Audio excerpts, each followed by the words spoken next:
रामपुर नाम का एक गांव था।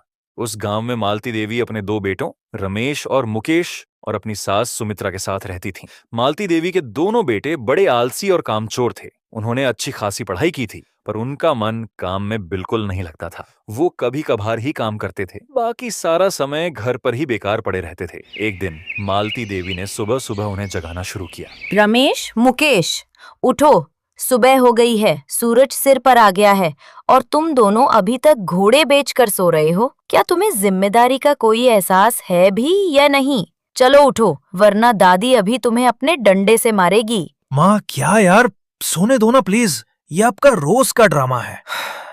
आपको पता है ना कि हम देर तक सोने वाले लोग हैं, फिर भी आप सुबह सुबह आकर मेरे कानों के पास आकर चिल्लाती हो। क्यों इतना परेशान करती हो? कुछ काम नहीं है क्या? तभी वहां दादी सुमित्रा आ गईं और बोली, अरे ओ मालती, क्यों इन निकम्मों को जगा रही है? दिन भर सोते हैं और मुफ्त की रोटियां तोड़ते हैं। इनका कुछ नहीं होने वाला। लगता है हम दोनों को ही घर का खर्चा चलाना होगा, दूसरों के घर जाकर बर्तन धो धोकर। हाँ माँ जी, आप सही कह रही हो। हमारे नसीब में झाड़ू पोछा और बर्तन ही लिखा है। सुख का एक दाना तो है ही नहीं हमारे नसीब में। रमेश और मुकेश को पता था कि दादी और माँ और भी बहुत कुछ सुनाने वाली हैं, इसलिए वो दोनों उठकर खड़े हो गए। देखो बच्चों, मैंने और तुम्हारी माँ ने जैसे तैसे करके तुम लोगों को इतना बड़ा किया है। तुम्हारे पिताजी तो इस दुनिया में नहीं रहे, हम दोनों ने ही तुम्हें संभाला है। अब तुम दोनों का भी तो कुछ फर्ज बनता है। हमने दिन रात मेहनत करके तुम दोनों को पढ़ाया लिखाया। इस वजह से हम आज तक एक ढंग का घर तक नहीं बना पाए। अरे घर की बात तो छोड़ो, इस सर्दी में भी हमारे पास ढंग का एक ही कंबल है। पता नहीं इस साल की सर्दियां कैसे कटेगी। दादी, अभी हमारी उम्र ही क्या है? ये तो खेलने कूदने की उम्र है। जैसा भगवान चाहेंगे वैसा ही होगा। आपने कहावत नहीं सुनी कि बिना ऊपर वाले की मर्जी के एक पत्ता तक नहीं हिलता? जिंदगी भर तो कमाना ही है। हम लड़के जो ठहरे, इसलिए अभी लाइफ थोड़ा एंजॉय कर रहे हैं। बेटे, लेकिन तेरी माँ और मैं दोनों की अब उम्र चली है। कब तक हम दोनों ऐसे ही काम करती रहेंगी? अरे हमें भी तो थोड़ा आराम चाहिए। मैंने सोचा था कि घर में बहू आएगी तो हमारी खूब सेवा करेगी और घर के कामों में हमारा हाथ बटाएगी, लेकिन तुम दोनों तो कोई काम धंधा ही नहीं करते, तो कौन बाप तुम्हें अपनी बेटी देना चाहेगी? माँ की बात सुनकर दोनों भाई एक दूसरे को देखने लगे। उनकी बातों को अनसुना करके घर से बाहर निकल गए। चल भाई मुकेश, दादी और माँ ने तो सारा मूड खराब कर दिया। सुबह सुबह कितना कुछ सुना दिया हम दोनों को। चल कहीं मूड फ्रेश करके आते हैं। सही कहा भाई, काम तो हम कभी ना कभी कर ही लेंगे। और वैसे भी हम अभी भूखे तो मर नहीं रहे हैं। जब देखो माँ और दादी मिलकर ताने मारती रहती हैं। चल ठेके पर चलकर 2 घूंट लगा लेते हैं। चल जाकर माहौल बनाते हैं। दोनों भाई मिलकर शराब पीने लगे और नशे की हालत में देर रात घर लौटे। रमेश, मुकेश, तुम दोनों शराब पी कर आए हो? तुम दोनों को शर्म नहीं आती ऐसी घटिया हरकत करते हुए? अरे कुछ तो लिहाज कर।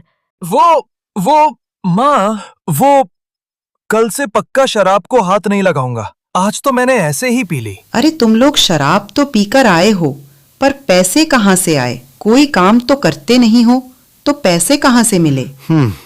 माँ, वो हमारे दोस्त ने पिला दी। हम पीना नहीं चाहते थे। अब कोई जबरदस्ती पिलाए तो क्या कर सकते हैं माँ? माफ कर दो माँ, आगे से ऐसा नहीं होगा। ठीक है, अंदर आओ और खाना खा लो। सुबह से पता नहीं तुम दोनों कहाँ कहाँ भटक रहे थे। घर में तुम दोनों के पैर तो टिकते ही नहीं। नहीं दादी, हम बाहर से खाकर आए हैं, बस सोने दो। और फिर दोनों थक कर सोने चले गए। उस रात पूरा परिवार एक ही कमरे में, एक ही कंबल में सिमट कर सो गया। अगली सुबह जब मालती देवी और दादी सुमित्रा उठे तो उन्होंने देखा कि उनकी जमा की हुई थोड़ी बहुत पूंजी घर में नहीं है। उन्हें समझने में देर नहीं लगी कि उनके बेटों ने वो पैसे भी शराब में उड़ा दिए हैं। देखो बेटो, ये आखिरी बार था। हमें पता चल गया है कि तुमने हमारे सारे पैसे शराब में उड़ा दिए हैं, लेकिन इसके बाद अगर तुमने ऐसी हरकत की तो मैं तुम दोनों को तुम्हारे हाल पर छोड़ दूंगी।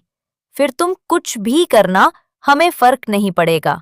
इसलिए आखिरी बार समझा रही हूँ, अभी भी मौका है, सुधर जाओ। उस दिन दोनों बेटे चुप रहे। अगले दिन दादी और मालती देवी एक पेड़ के नीचे अकेले बैठे कुछ सोच रहे थे। तभी गांव की एक और महिला बिमला आई। अरे मालती बहन, क्या बात है? तुम दोनों इतनी परेशान क्यों दिख रही हो? इस तरह से मुंह लटकाकर यहाँ क्यों बैठी हुई हो? कोई बात है क्या? अरे क्या बताएं बिमला बहन, मेरे दोनों आवारा बेटों को तो तुम जानती ही हो। दिन भर आवारा की तरह घूमते रहते हैं और रात को शराब पीकर घर आते हैं। पता नहीं उन दोनों का क्या होगा। इतनी मुश्किल से पाल पोस कर पढ़ा लिखा कर बड़ा किया और ये लोग अपनी जिंदगी बर्बाद कर रहे हैं। हम दोनों कभी ना कभी तो इस दुनिया से चले ही जाएंगे। इनका क्या होगा फिर? अब तो भगवान ही जाने। अरे आप दोनों चिंता मत कीजिए, मैं उन दोनों को अच्छे से जानती हूँ। उन्हें समझाने का कोई फायदा नहीं है, लेकिन मेरे पास एक उपाय है जिससे शायद वो खुद ही सुधर जाएंगे। ऐसा कौन सा उपाय है? जल्दी बताइए बिमला बहन। देखो बहन, मैं तो कहती हूँ कि तुम दोनों उनकी शादी करा दो, फिर देखना कमाल। जब उन पर अपनी बीवियों की जिम्मेदारी आएगी ना, तब वो क्या, उनका बाप भी सुधर जाएगा। शादी के बाद तो अच्छे से अच्छा बदमाश भी सुधर जाता है। बात तो आप सही कह रही हो बिमला बहन, लेकिन मेरे निकम्मे पौंतों से शादी कौन करेगा? और अगर मेरे पोते शादी के बाद भी नहीं सुधरा तो उनकी बीवियों की तो जिंदगी ही बर्बाद हो जाएगी। नहीं माँ, मुझे लगता है कि बिमला सही कह रही है। हमें रमेश और मुकेश की शादी करवानी होगी। बिमला बहन, अगर आप रिश्ता करवा सकते हैं तो करवा दीजिए, क्योंकि मैं तो सब कुछ करके देख चुकी हूँ। बिमला देवी ने दोनों बेटों से बात की। शादी की बात सुनकर रमेश और मुकेश खुशी से झूम उठे। अरे बिमला काकी, आप अभी तक कहाँ थीं? हमें तो बहुत पहले से ही शादी की चुल मची थी। हम माँ और दादी से कह नहीं सकते थे, इसलिए कुछ नहीं बोले। कोई बात नहीं, ये रही 2 लड़कियों की तस्वीरें। तुम दोनों भाई देख लो, अगर पसंद आती हैं तो बात आगे बढ़ाते हैं। अरे बिमला काकी, हमें लड़की बड़की नहीं देखनी, बस वो जिंदा हो और लड़की हो, इतना ही काफी है हमारे लिए। आप तो किसी से भी करवा दो, गोरी, काली, नाटी, मोटी, हमें तो कैसी भी चलेगी। इस तरह रमेश और मुकेश की शादी हो गई, पर उनका घर एक कमरे का था और इस सर्द भरी रात में एक ही कमरे और एक ही कंबल में इतने सारे लोगों का रहना मुश्किल था। ऊपर से आज उनकी शादी की पहली रात थी। रमेश जी, आज हमारी सुहाग रात है और कमरा कंबल एक ही है। ऊपर से इतनी ठंड है, सब कैसे मैनेज होगा? क्या हम सभी को एक ही कमरे में सोना पड़ेगा? फिर हमारी सुहागरात कैसे मनेगी? अब क्या करूं यार, किसी तरह मैनेज करना होगा। वो चारों अपनी सुहाग रात के बारे में बात कर रहे थे, तभी मालती देवी और दादी सुमित्रा ने इशारे से उन्हें बाहर बुलाया। बस इसी वजह से मैं और तुम्हारी दादी तुम दोनों को काम करने को कहती थीं, ताकि शादी के बाद बहुओं को कोई दिक्कत ना हो। तुम लोगों की शादी के बाद हमारी जेब में एक फूटी कौड़ी भी नहीं बची कि हम एक और कमरा बनवा सकें। हम अपनी बीवियों के साथ सुहागरात कैसे मनाएंगे? अच्छा, तो अब तुम्हें इसका ख्याल अब आ रहा है? तुम इस बात की फिक्र मत करो। अगर तुम्हें हमारी जरा भी फिक्र होती तो तुम अब तक सुधर चुके होते। हम दोनों घर के बाहर खाट पर सो जाएंगे। मालती, तुम कमरे से अपनी एक पुरानी साड़ी ले जाना, उसे ही ओढ़कर हम रात गुजार लेंगे। तुम चारों अपना देखो। उधर रमेश और मुकेश परेशान थे कि अब क्या किया जाए। हमारे पास अब यही एक रास्ता बचा है कि हम सब इसी कमरे में एक साथ सो जाएं। तुम अपनी पत्नी के साथ लेट जाओ और मैं अपनी पत्नी के साथ। बीच में साड़ी से पर्दा कर लेते हैं ताकि थोड़ी प्राइवेसी बनी रहे। ठीक है, ऐसा ही करते हैं। दोनों भाइयों ने अपनी अपनी पत्नियों से साड़ियां ली और उनसे कमरे के बीच में एक पर्दा बना लिया। कुछ रातें इसी तरह गुजर गईं, लेकिन एक रात ठिठुरती सर्दी के साथ मूसलाधार बारिश भी आ गई। खराटे मारना बंद करो। देखो बाहर कितनी तेज हवा और बारिश हो रही है। माँ और दादी बाहर सो रही होंगी, वो भीग रही होंगी। चलो चलकर उन्हें देखते हैं। यह सुनकर दोनों भाइयों की आंखें खुल गईं और वो भागकर घर के बाहर गए, जहां मालती देवी और दादी सुमित्रा खाट पर सो रही थीं और उन पर तेज बारिश हो रही थी। रमेश और मुकेश उन्हें जोर जोर से उठाने लगे। माँ, दादी, उठो, इतनी सर्दी में ऊपर से इतनी तेज बारिश हो रही है और आप दोनों यहाँ सो रही हैं। चलिए उठकर घर के अंदर चलिए। लेकिन उनकी नींद नहीं खुली, क्योंकि मालती देवी और दादी सुमित्रा अब इस दुनिया को छोड़कर जा चुकी थीं। दोनों भाई फूट फूट कर रोने लगे। माँ, दादी, आप दोनों हमें इस तरह से छोड़कर नहीं जा सकती। हम वो सब करेंगे जो आप हमसे कहती थीं। बस एक बार वापस आ जाओ प्लीज।